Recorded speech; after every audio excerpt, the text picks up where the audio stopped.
আজ দুটো ভিডিও নিয়ে আলোচনা করব যেটি সমাজ মাধ্যমে এখন ভীষণভাবে চর্চিত। প্রথম ভিডিওটি একটি বাচ্চা একটি ডে কেয়ার সেন্টারে আরেকটি বাচ্চাকে ভীষণভাবে মারছে, আঁচড়িয়ে কামড়িয়ে দিচ্ছে, মাটিতে ফেলে মারছে, মাথা ঠুকে দিচ্ছে। ভীষণ পেইনফুল ভিডিও, 3-4 মিনিটের বেশি সত্যিই দেখা যায় না। আরেকটি বাচ্চা সেটি দাঁড়িয়ে দেখছে, ভীষণ হেল্পলেস ফিল করছে, কিন্তু মাঝে মাঝে তাকে বাঁচাবারও চেষ্টা করছে। জানি না কি কারণে বাচ্চাটির এরম ধরনের ভায়োলেন্স, কারণ ভিডিও দেখে তো কিছু বোঝা যায় না। হয়তো তার সেন্স অফ ইনসিকিউরিটি থাকতে পারে, বা অসম্ভব ডোমেস্টিক ভায়োলেন্সের মধ্যে হয়তো বাচ্চাটি বড় হচ্ছে, যে তার কাছে এই ধরনের ব্যবহার খুবই নর্মাল। আরেকটি ভিডিওতে দেখলাম একটি বাচ্চা মেয়ে কোলে একটি গন্ধককুল বা সিবেট নিয়ে খুব দৌড়ে দৌড়ে যাচ্ছে। তার পেছনে আছে হচ্ছে পরকিউপাইন, একটি সজারু, সেটি মেয়েটির পেট। মেয়েটি প্রকৃতির খুব কাছে, সেন্সিটিভিটির খুব কাছে।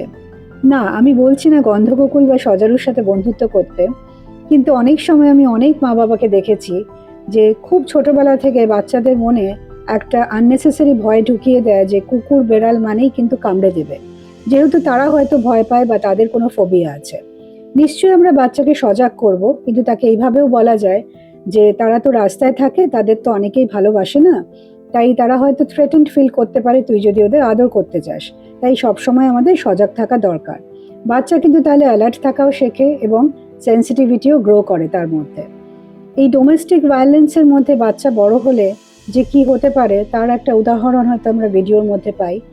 প্রকৃতি থেকে যদি আমরা বাচ্চাকে সরিয়ে নিই, তাহলে কিন্তু একটা সঠিক মানুষ কিছুতেই আমরা তৈরি করতে পারবো না। আপনার কোনো ফোবিয়া, আপনার কোনো ভয় বা আপনার অপছন্দ প্লিজ বাচ্চার মধ্যে পাস অন করবেন না।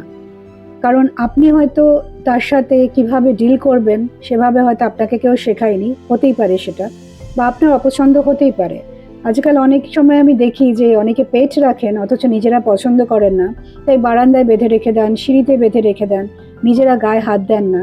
বাচ্চা কিন্তু সেটা দেখে এবং বাচ্চা কিন্তু খুব কষ্ট পায় তাতে, কিন্তু মা বাবা বলে কিছু বলতে পারে না, এবং একটা ইনসেনসিটিভিটিও অনেক সময় গ্রো করতে পারে। তাই আমরা যদি চাই এটা সঠিক মানুষ তৈরি করতে, এমপ্যাথি ওয়ার্ডটা যদি তাকে বোঝাতে চাই, তাহলে কিন্তু সবচেয়ে প্রথমে তাকে প্রকৃতি থেকে দূরে সরিয়ে আনলে সবচেয়ে বড় ভুল হবে। আমরা কিন্তু এই যে প্রাণী জগতের মধ্যে তাকে যদি আস্তে আস্তে আলাপ করাতে পারি, আমাদের নিজেদের ভয় কাটিয়ে সজাগ থেকে, তাহলে কিন্তু সে সেন্সিটিভিটি শেখে, ভালোবাসা শেখে। এবং এই ধরনের ভিডিও কিন্তু হয়তো আমাদের আর দেখতে নাও হতে পারে, যেখানে একটি 3 বছরের বাচ্চা অসম্ভব আক্রোশে আরেকটি বাচ্চাকে মারছে।